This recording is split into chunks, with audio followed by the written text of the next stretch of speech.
Hello Internet, it's Big Stiffy here, back from space, and I have a little bit of a surprise. Um, I recently got a package in the mail, as you can see here, and what's so special about this package, you might ask? Well, oh geez, my fingers look really large in this video. I happened to get a Raspberry Pi.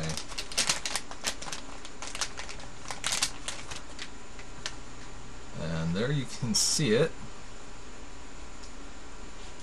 It's a lovely little gadget.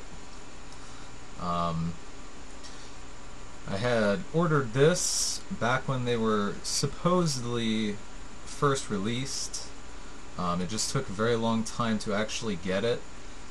Main reason being is the Raspberry Pi Foundation handed over distribution to third parties. So even though they said that the Raspberry Pi was going to be available on the date they specified, it didn't end up being available for many months later, and I just now got it. And it's a really remarkable little device. It has an Ethernet port and two USB ports, as you can see there. And over on the other side, it has a composite video out right here, as well as audio. And that's a standard 3.5 millimeter audio jack. And on the other side, it has a HDMI out port, so it does do HDMI video, and it does have a few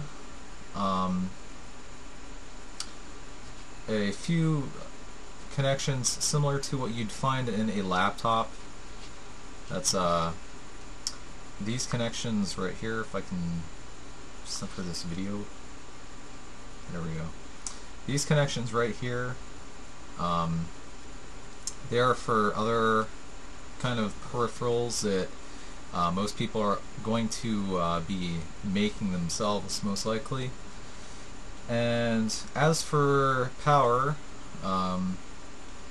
it's powered by a mini USB connection.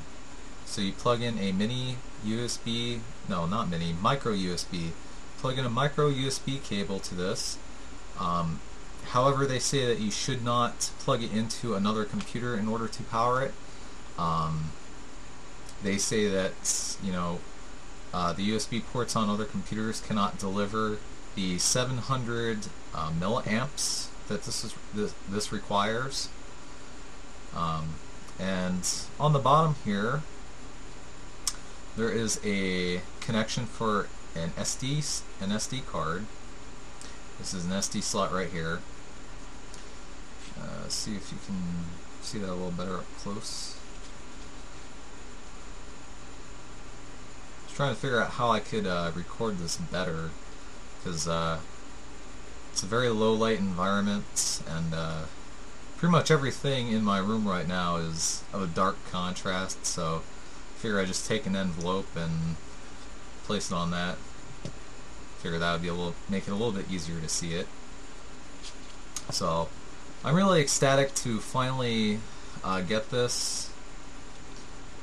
If you want to go ahead and order one yourself, for whatever reason you might have, the Raspberry Pi board is $25 if you get it from the right website, of course.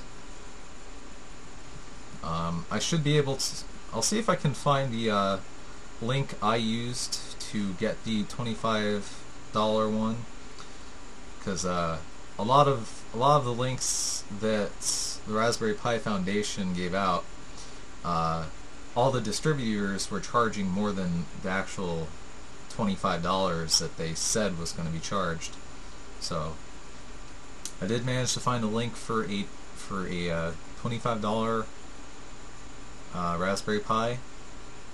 I'll see if I can't find that for you, and you can order one yourself. Now, the Raspberry Pi Foundation is a charity organization. I believe all their proceeds are going towards sending out Raspberry Pis to third world countries where they cannot afford normal computers like you can, or I can. And it's basically to get children in third world countries learning about programming and computers and everything. So I think it's a worthy cause. But yeah, you can order one of the Raspberry Pi boards. Very cool. I've yet to try it out. I'm gonna see if I can't get a chance to test it out today. Now, I'm sure many of you are going to be wondering, okay, so what kind of things can this Raspberry Pi do? What can I do with it?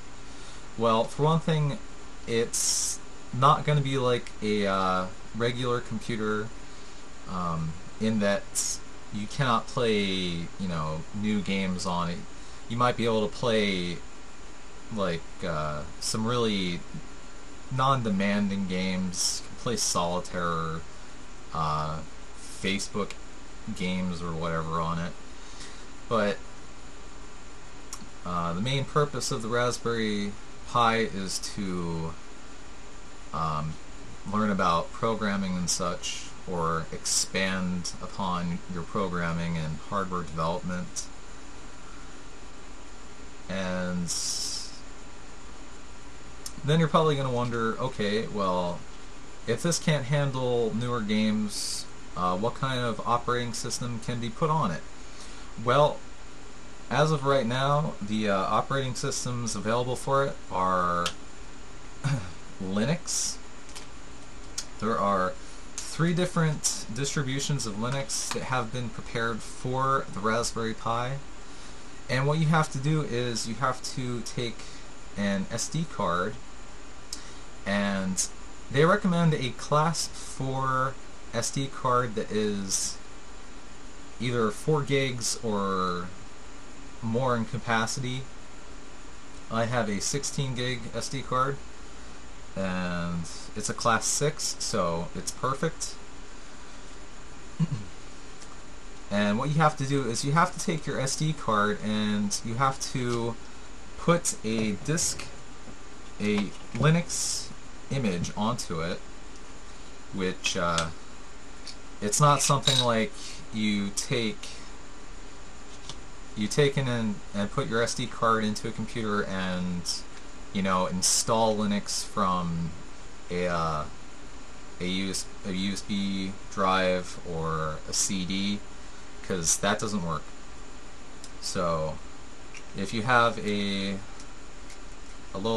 nice little adapter like this, a USB adapter like I have, you can plug in your 16 gig SD card or 4 gig, whatever, into it and plug it into your computer, and you have to use a special utility for copying the Linux image onto the SD card. For Linux users, they don't have to use a special utility. They use the program DD, and that writes the Linux image to the SD card bit for bit. For Windows users, they have to use a special utility, which I can put a link for that up in the description.